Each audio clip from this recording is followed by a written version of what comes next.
Salut à toi, pensée du jour numéro 356. Quelle formation choisir pour débuter le coaching? C'est le sujet dont je vais parler aujourd'hui. Avant ça, je te le rappelle, cet après-midi, en ce jeudi, on est quoi? Jeudi, aujourd'hui c'est le premier, j'enregistre ça le premier, mercredi 2, jeudi 3, c'est ça? Ouais, jeudi 3, on a le jeudi 3, 14 heures cet après-midi sur la chaîne, en live, annonce des séminaires 2023. Viens écouter, viens en apprendre un peu plus sur le séminaire, viens réserver ta place de séminaire ou alors de profilage dans une ville près de chez toi en 2023. Ça rime, c'est cool. Donc je t'attends sur le live cet après-midi avec impatience. Et donc pour la pensée du jour, comme je te disais, ça va te plaire. Quelle formation choisir pour commencer à coacher? C'est une question qu'on m'a posée au séminaire ce week-end, ou à la suite du séminaire ce week-end en Bretagne. Baptiste me l'a posé pour un de ses collègues. Baptiste qui est vaillant, Baptiste qui a fait de la route depuis la Belgique pour venir assister au séminaire en Bretagne. Il a fait autant de route que moi. Donc écoute, bravo à toi et merci d'avoir fait tout ce chemin pour venir passer ce week-end ensemble. C'est vraiment cool. Baptiste qui a également fait un test de profilage. Et il y a en parlant de profilage, sans mauvais jeu de mots, il y a de chouettes choses qui se profilent sur les mois qui viennent avec très certainement un programme de mentorat qui va se dessiner pour les coachs qui sont intéressés à aller plus loin sur différents concepts que j'aborde. Donc ça, je suis encore en train de travailler dessus. J'ai plusieurs personnes qui me l'ont demandé et c'est quelque chose que je vais développer, c'est certain, avec une grosse transition qui arrive à la fin de l'année pour moi. J'en parlerai dans une prochaine vidéo. Mais donc ce programme de mentorat que je me réjouis d'engager. Et donc voilà, la question, c'était quelle est la meilleure formation à faire pour commencer à coacher? J'ai une perspective qui est peut-être pas super populaire à ce sujet, mais à mon avis, pour commencer à coacher, ce qu'il te faut, c'est un certificat ou une formation qui te permet d'être reconnu par une compagnie d'assurance pour être assuré en tant que coach sportif, coach sportif, préparateur physique, peu importe ce que tu décides de faire, pour ta sécurité à toi, pour la sécurité et la sûreté des gens avec qui tu vas travailler. Ça, c'est le minimum. Le minimum. Donc, de mon point de vue, la seule chose qui est importante quand tu veux commencer à coacher, c'est de faire en sorte que le certificat ou le diplôme ou la formation que tu vas suivre est reconnu par l'assurance qui va ensuite assurer ton travail en qualité de coach sportif ou préparateur physique. Je sais qu'en France, il y a des minimums à faire de formation pour pouvoir coacher. Ce n'est pas le cas dans tous les pays, la Suisse notamment, la Belgique je ne connais pas, je sais pas comment c'est. Mais à mon avis, essayer de trouver la meilleure formation pour commencer le coaching, c'est un petit peu comme mélanger les chaises sur le ponton c'est pas le ponton, comment on dit ça? The deck. C'est une analogie que j'ai en anglais mais que j'ai jamais utilisée en français. Euh, voilà, il faut que je fignole cette analogie, les amis. Je ne la trouve pas. Je vais la dire en anglais et j'attends ta traduction, ta meilleure traduction, ou ta meilleure tentative de traduction dans les commentaires. It's like shuffling chairs on the deck of the Titanic. C'est comme mélanger les chaises sur la terrasse du Titanic. Ça va pas changer grand-chose. L'iceberg, il est là. La suite, on la connaît. Changer les chaises d'une table à l'autre ou dans la salle à manger du Titanic, ça va pas changer grand-chose. Et j'ai la même perspective concernant les diplômes et les formations pour commencer à coacher. Hein, on est d'accord? Pour commencer à coacher. Je me rappelle à peine de ce que j'ai appris dans ma première formation. La première formation, c'est pas celle qui va faire que tu es un bon ou un mauvais coach. Ce qui va faire que tu es un bon ou un mauvais coach, alors bon ou mauvais, c'est un Est-ce que c'est une dichotomie? Est-ce que c'est un terme en français? Dichotomy? C'est un terme en anglais que je connais, mais je ne sais pas s'il existe aussi en français.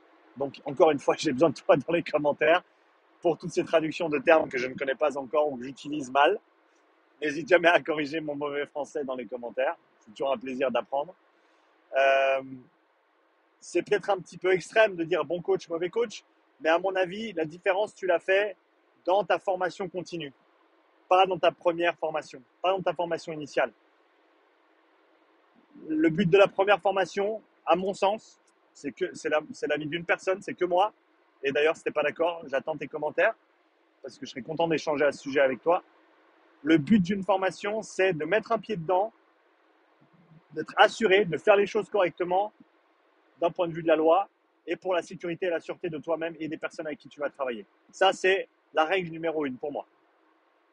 C'est pas là où tu vas tout apprendre, c'est pas là où tu vas faire la différence. Non, non, non. La différence, elle se fait après.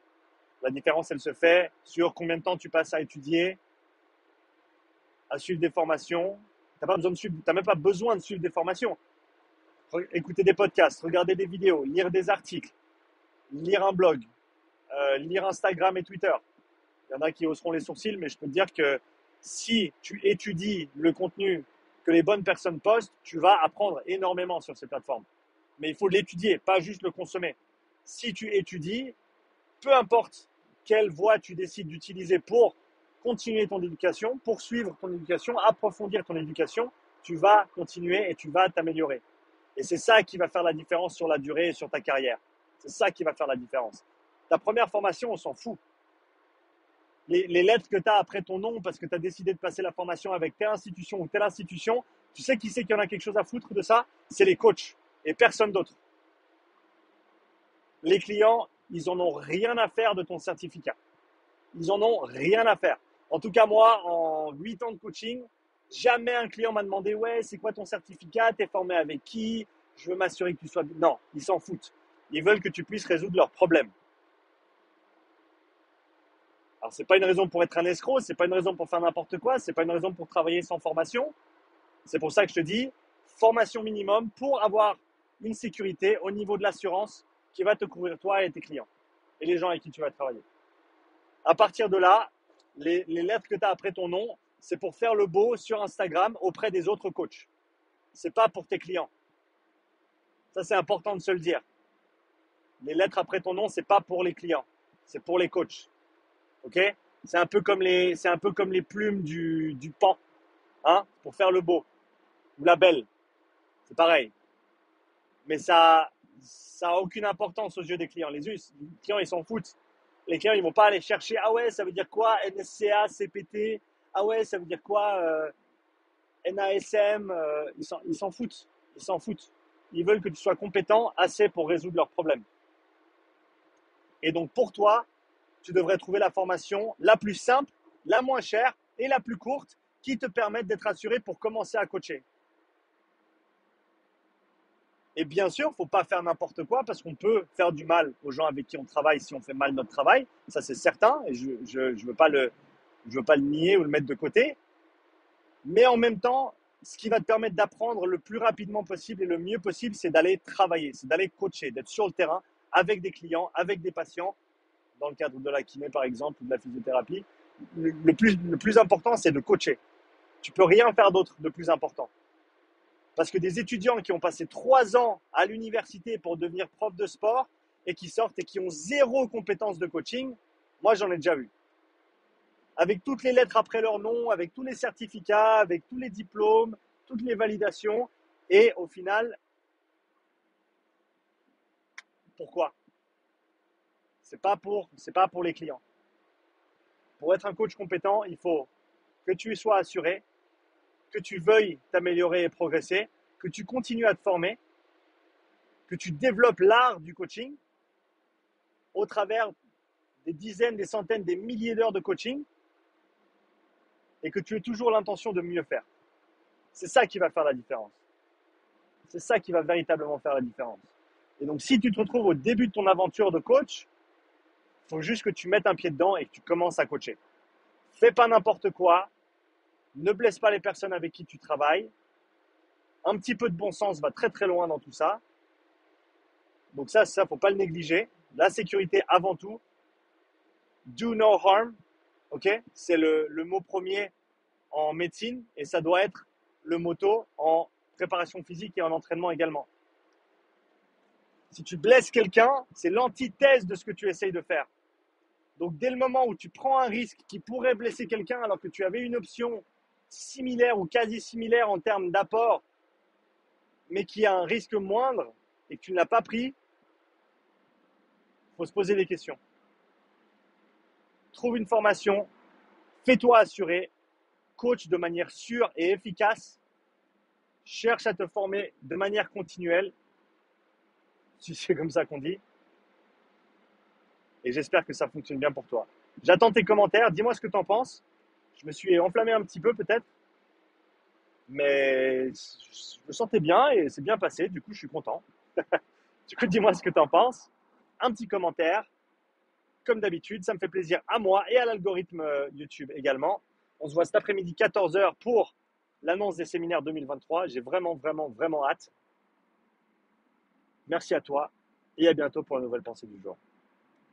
Ciao.